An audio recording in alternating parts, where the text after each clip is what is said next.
ഡൽഹി സ്ഫോടനത്തിലെ മുഖ്യപ്രതി ഡോക്ടർ ഉമർ നബിയുടെ ഉടമസ്ഥതയിലുള്ള ചുവന്ന കാർ കണ്ടെത്തി. ഹരിയാനയിലെ ഖണ്ഡാവാലിയിലെ ഫാം ഹൌസിന് സമീപത്താണ് കാർ കണ്ടെത്തിയത്. വിവരങ്ങളുമായി ബൽറാം നെടുങ്ങാടി. ബൽറാം, ഈ കാറിനായി വ്യാപക തിരച്ചിൽ നടക്കുകയായിരുന്നല്ലോ, വിവരങ്ങൾ ബൽറാം. ഉന്മേഷ്, അല്പസമയം മുമ്പാണ് ഡൽഹി പോലീസ് ഈ വാഹനം കണ്ടെത്തിയിരിക്കുന്നത്.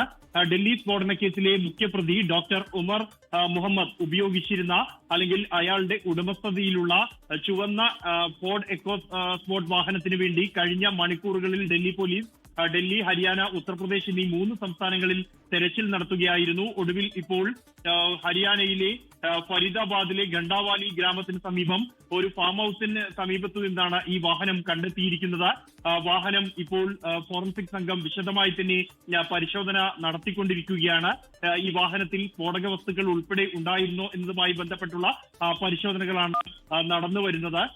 ഈ വാഹനം കണ്ടെത്തുന്നതിനായി 5 സംഘങ്ങളെ, പ്രത്യേക സംഘങ്ങളെ ഡൽഹി പോലീസ് നിയോഗിച്ചിരുന്നു. കാരണം ഇന്ന് രാവിലെയാണ് ഇത്തരത്തിൽ ഈ ഒമർ മുഹമ്മദിന് മറ്റൊരു വാഹനം കൂടി ഉണ്ടായിരുന്നു എന്ന വിവരം പോലീസിന് ലഭിക്കുന്നത്. തുടർന്ന് ഈ i20 വാഹനം ഇവർക്ക് കൈമാറിയ, ഇവർക്ക് വിറ്റ ഡീലർ ഉൾപ്പെടെയുള്ളവരെ ചോദ്യം ചെയ്യുകയും നിലവിൽ അറസ്റ്റിലായ കസ്റ്റഡിയിലുള്ള മുഴുവൻ പേരുടെയും രേഖകൾ ഉൾപ്പെടെ പരിശോധിക്കുകയും ചെയ്തിരുന്നു. തുടർന്നാണ് ഈ വാഹനം ഒമർ മുഹമ്മദിന്റെ പേരിൽ 2017 നവംബർ 22-ന് രജിസ്റ്റർ ചെയ്ത വാഹനമാണ് എന്നും ഡൽഹിയിലെ രജോരി ഗാർഡൻ RTOയിലാണ് ഈ വാഹനം രജിസ്റ്റർ ചെയ്തത് എന്നതടക്കമുള്ള വിവരങ്ങൾ ഡൽഹി പോലീസിന് ലഭിച്ചിരുന്നു. തുടർന്നാണ് അന്വേഷണം ആരംഭിച്ചത്. പ്രധാനമായും ഇത്തരത്തിൽ ഒരു വാഹനം കൈവശമുള്ള, ഒരു SUV വാഹനം കൈവശമുള്ള ഉമർ മുഹമ്മദ് എന്തുകൊണ്ട് മറ്റൊരു വാഹനം മറ്റൊരാളെ ഉപയോഗിച്ച് വാങ്ങുകയും അത് കഴിഞ്ഞ അവസാന 10 ദിവസങ്ങൾ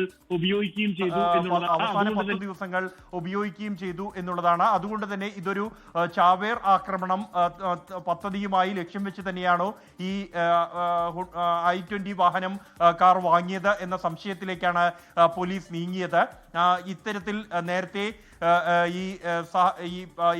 ഇവരോടൊപ്പം തന്നെ ജോലി ചെയ്തിരുന്ന ഇവരുടെ കൂട്ടാളിയുടെ വാഹനത്തിൽ നിന്നാണ് ഏതാണ്ട് 300 കിലോയിലേറെ സ്ഫോടക വസ്തുക്കൾ, അമോണിയം നൈട്രേറ്റ് പിടികൂടിയത്. സമാനമായി തന്നെ ഈ എക്കോസ്പോർട്ട് വാഹനത്തിലും സ്ഫോടക വസ്തുക്കൾ ഉൾപ്പെടെ സൂക്ഷിച്ച് ഏതെങ്കിലും സ്ഥലത്ത് ഇത് ഒളിപ്പിച്ചിട്ടുണ്ടോ എന്ന ഒരു സംശയത്തിലായിരുന്നു പോലീസ് ഉള്ളത്. വാഹനത്തിൽ ഇപ്പോൾ പരിശോധന നടക്കുകയാണോ ബൽറാം? ഈ അന്വേഷണ ഏജൻസികൾ സംശയിക്കുന്നത് എന്താണ്? ഈ സ്ഫോടക വസ്തുക്കൾ ഇത്തരത്തിൽ മറ്റു വാഹനങ്ങളിലും എവിടേക്കെങ്കിലും മാറ്റിയിട്ടുണ്ട് അല്ലെങ്കിൽ എത്തിച്ചിട്ടുണ്ടെന്നാണോ?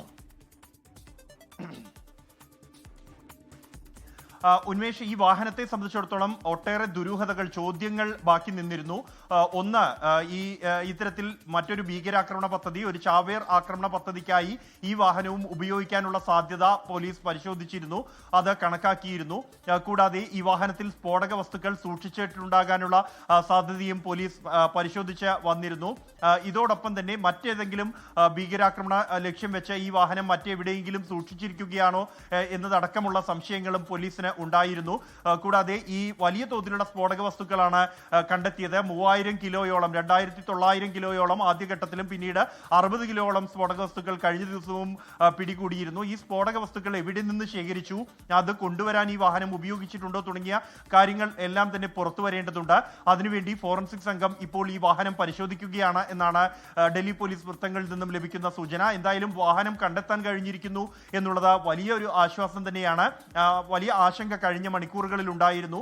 ഇത്തരത്തിൽ ഈ സ്ഫോടന കേസിലെ മുഖ്യപ്രതിയുടെ പേരിലുള്ള ഒരു വാഹനം, അതിനെക്കുറിച്ച് ഒരു വിവരവും ഉണ്ടായിരുന്നില്ല. അത് എവിടെ എന്നതുമായി ബന്ധപ്പെട്ട് നിലവിൽ കസ്റ്റഡിയിലുള്ള ആളുകൾക്ക് ഒന്നും തന്നെ അറിവുണ്ടായിരുന്നില്ല എന്നതുകൊണ്ട് തന്നെ ഇതിൽ വലിയ തോതിൽ സ്ഫോടക വസ്തുക്കൾ സൂക്ഷിക്കാനുള്ള സാധ്യതയും അല്ലെങ്കിൽ മറ്റൊരു ആക്രമണ പദ്ധതിയുമായി ഇത് മറ്റെവിടെയെങ്കിലും പാർക്ക് ചെയ്തിരിക്കുകയാണോ തുടങ്ങിയ സംശയങ്ങളെല്ലാം തന്നെ ഉയർന്നിരുന്നു.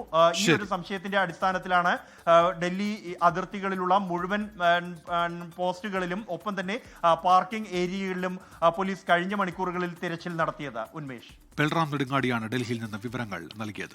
ലോകത്തെവിടെയായാലും ഏത് സമയത്തും 24 വാർത്തകളും ഓഗ്മെന്റഡ് റിയാലിറ്റി പാക്കേജുകളും എക്സ്പ്ലെയിനറുകളും വിശദമായി കാണാൻ ഞങ്ങളുടെ യൂട്യൂബ് ചാനൽ നിങ്ങൾക്ക് സബ്സ്ക്രൈബ് ചെയ്യാം.